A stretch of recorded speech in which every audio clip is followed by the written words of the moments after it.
In February 1763, Britain and France signed the Treaty of Paris, ending at last the 7 Years' War. King George III now rules more territory across the globe than was ever held by the Roman Empire. But the territory in North America is now so vast, the British must find a new way to manage it. The king issues the Royal Proclamation of 1763. Among its provisions is a new boundary. The proclamation goes even further than the Treaty of Easton, asserting that all lands west of the Appalachians, the heart of the continent, are reserved for the Indians. And yet, more immigrants than ever are settling in the backcountry. In the 1760s, the Ohio country plays host to a new migration from Britain and other parts of Europe. Newcomers cut their way into North America's interior, often marking the corners of their land claims with their initials. The migration was fueled by letters from friends and relatives who had served with British forces during the French and Indian War. Colonials had been fighting for access to the continent's vast interior. After all, that's what they thought the war was all about.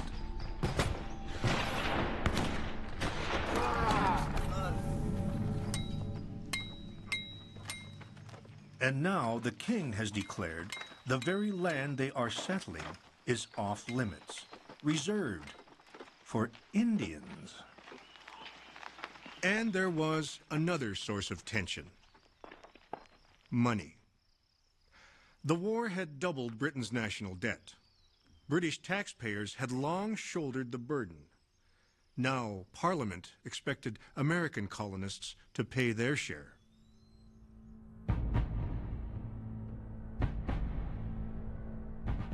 A small tax on paper, the Stamp Act, causes an unexpectedly violent reaction in the colonies. Riots break out. Tax officials are burned in effigy and forced from their jobs. The tax is widely ignored. Why is the reaction so incendiary? The root of colonial frustrations can be traced to the French and Indian War. As far back as 1755, General Braddock had met resistance when he demanded the colonists pay toward the cost of the war. You cannot tell me you have not the power to make these little assemblies do the king's will. The relationship changed when William Pitt became the king's prime minister and treated the colonists with respect. Letters, gentlemen, from London. They had been happy to contribute to the war effort as long as they were considered full partners in the empire with the same rights as people in Britain. But now, Parliament imposes this new tax without their consent. The colonists feel betrayed.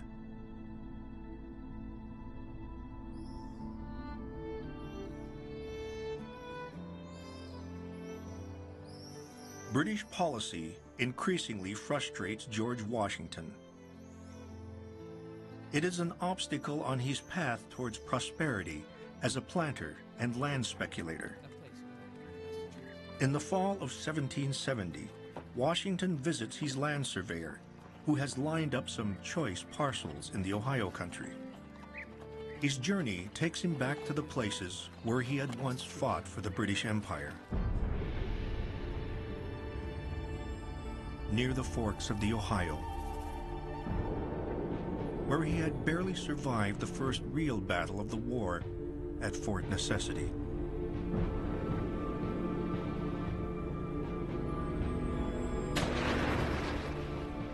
As a reward for their service in the French and Indian War, colonial soldiers were promised land.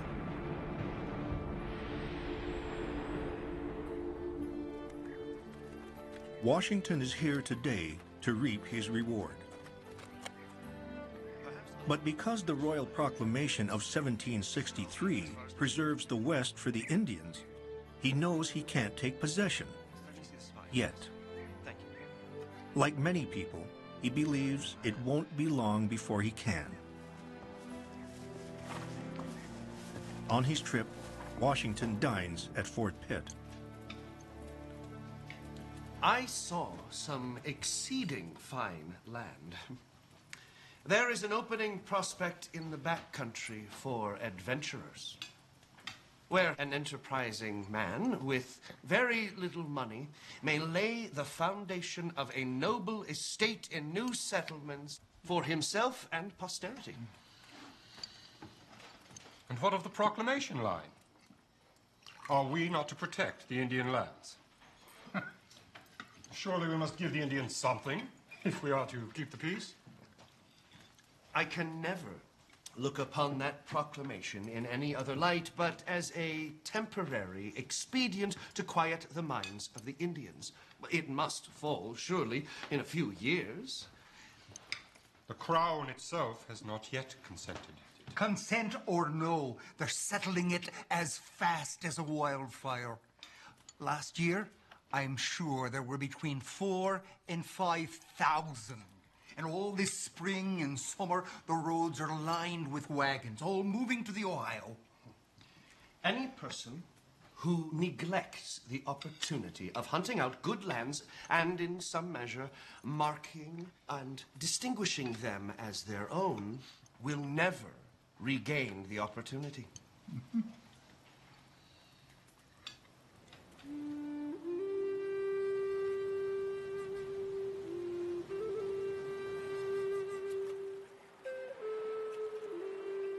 It was 20 years before that Washington had first been dispatched to secure this territory for the British Empire. His guide on that journey was the Seneca chief Gayasuta. It's ironic that they would meet again now as Washington seeks to acquire the land for himself. Like so many Indians, Gayasuta was used to a world where two empires could be played off each other. Nevertheless, the Seneca chief seems pleased to see Washington again. In the person of Gayasuta, I found an old acquaintance, he being one of the Indians that went with me to the French in 1753. He expressed satisfaction in seeing me and greeted us with great kindness. He thanked me for saying that peace and friendship was the wish of my people, and again expressed his people's desire and their friendly disposition to the white people.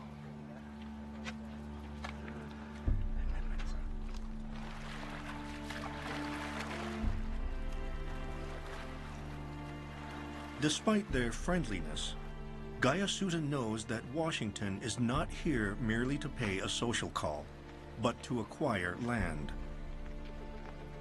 It is only British policy that's holding Washington back, just as British policies are angering colonists elsewhere.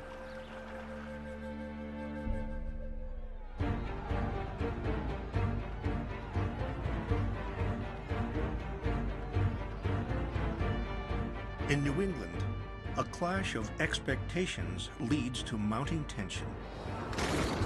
British rule is seen as heavy-handed. A riot ends when redcoats kill 5 in what colonists call the Boston Massacre. They see Britain as riding roughshod over the rights of colonial assemblies. Radicals increasingly assert the right of self-rule. In December 1773, things come to a head over yet another tax, this time on tea. Britain's reaction to the Boston Tea Party is severe. The Crown floods Boston with troops and rewrites the colony's charter.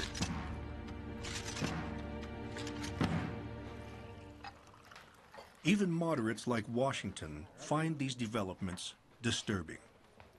When he and his colleagues express solidarity with Boston, The royal governor dissolves Virginia's legislature. They reconvene at the nearby Raleigh Tavern. For my part, I shall not undertake to say where the line between Great Britain and the colonies should be drawn, but I am clearly of the opinion that one ought to be drawn, and our rights clearly ascertained. I could wish, I own, that this dispute had been left to posterity to determine, but the crisis is upon us, and our rights must be asserted. And yet, even at this moment of crisis, colonists like Washington have no interest in breaking away from the empire. Their concerns amount to a family argument, not a call to revolution. This portrait shows Washington wearing a gorget, the mark of a British officer. It affirms his allegiance to the crown.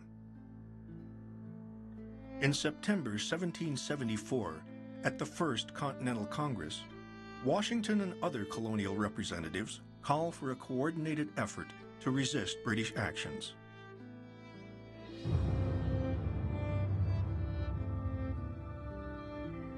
Relations with Britain continue to deteriorate, and Washington is drawn further into the fray. A stream of admirers come to Mount Vernon to seek his political and military counsel. Americans prepare to defend what they see as their rights, by force of arms if necessary.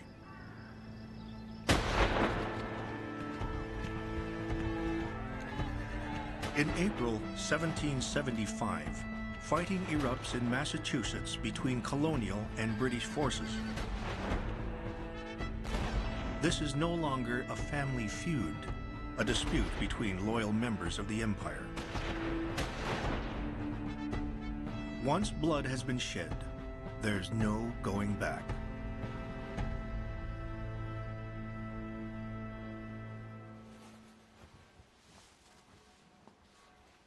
With Boston under siege, a second Continental Congress is convened. Washington no longer aspires to be a British gentleman. He used to order his suits cut to the latest styles in London. To this Congress, he wears the uniform he designed for Virginia's new militia. It has been 20 years since the young, naive colonel set off into the backcountry to join a battle sparking an epic struggle. Now he anticipates a new battle. The Second Continental Congress must organize a war and decide who will lead it. Washington! Welcome! Some take Washington's uniform as a statement that he is prepared to lead the colonial forces. John Adams notes, "His great experience and abilities in military matters is of much service to us." Then Adams nominates him to be commander of the Continental Forces. Resolved that a general be appointed. George Washington, Esquire, is unanimously elected, and that he will command... It was utterly out of my power to refuse this appointment without exposing my character to such censure as would have reflected dishonor upon myself. I shall rely, therefore, confidently upon that providence which heretofore has preserved and been bountiful to me.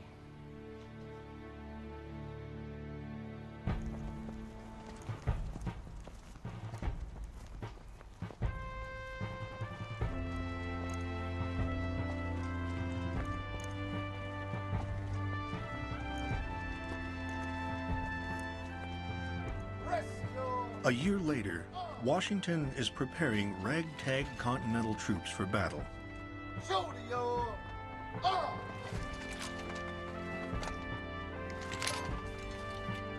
It is 21 years to the day since Washington witnessed General Braddock's stunning defeat in the first major battle of the French and Indian War. I did not let the anniversary of the 9th of this month pass without a grateful remembrance of the escape we had on the banks of the Monongahela.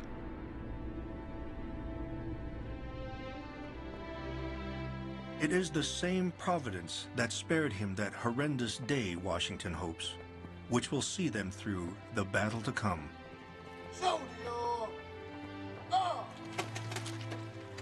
Like Washington, many of these soldiers are veterans of another war, a war fought fervently on behalf of their empire, not against it. How unexpected, how ironic. Britain won the war for America, but in doing so, it unleashed passions that will lead it to lose America. Gentlemen, a declaration by the representatives of the United States of America in General Congress assembled. When, in the course of human events, it becomes necessary for one people to dissolve the political bands.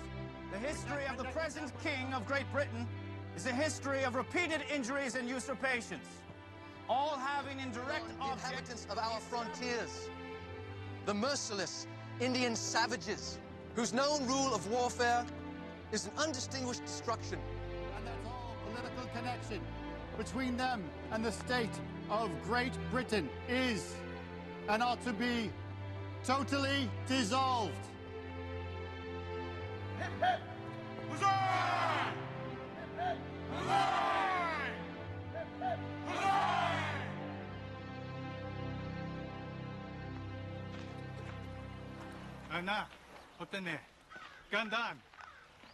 That same month, at the forks of the Ohio, the heart of events for the past 23 years, colonial representatives meet with Gayasuta. He tries to assert Indian dominion over the land. We will not suffer either the English or Americans to march an army through our country. I am appointed by the Six Nations to take care of this country. And I will. And he tries. To maintain the independence of his people, Gayasuta needs a powerful ally. But the French are gone forever, and the British would abandon the Indians to their fate. Under President Washington, Americans forced the Indians off the lands that Gayasuta vowed to defend. In 1754, no one in America imagined that a backwoods territorial dispute would end up transforming the world. But the French and Indian War did just that. By eliminating France's empire in North America, by allowing British leaders to believe they could exercise power without restraint, by convincing colonists they had no choice but to resist that power, even to the point of revolution, and by depriving Indian people of the allies needed to help protect their land and their autonomy. No one expected any of this to happen, but by changing the face of the continent, the French and Indian War became the war that made America.